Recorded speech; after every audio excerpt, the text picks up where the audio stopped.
Now let's see what happens if things don't work quite to plan. The number one reason why you might have problems is because you forgot to turn on the real-world certifier. And in that particular situation, of course, Excel will not be able to communicate. So let's go ahead and fire up the real-world certifier. We're still plugged in. We're into the serial port in the back. The CD is still installed in the CD drive. I'm going to go ahead and launch the spreadsheet. I never get asked about enabling the macros for some reason.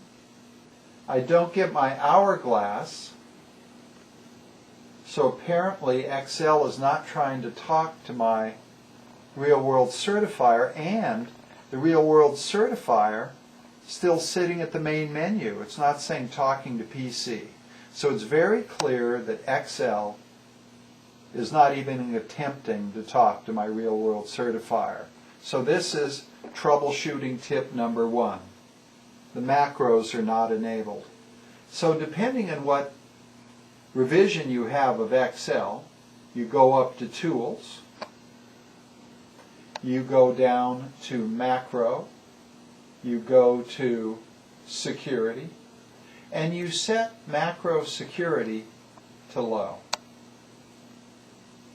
This will allow the macros to execute. Now that I've set it to low, I'm going to get out of Excel.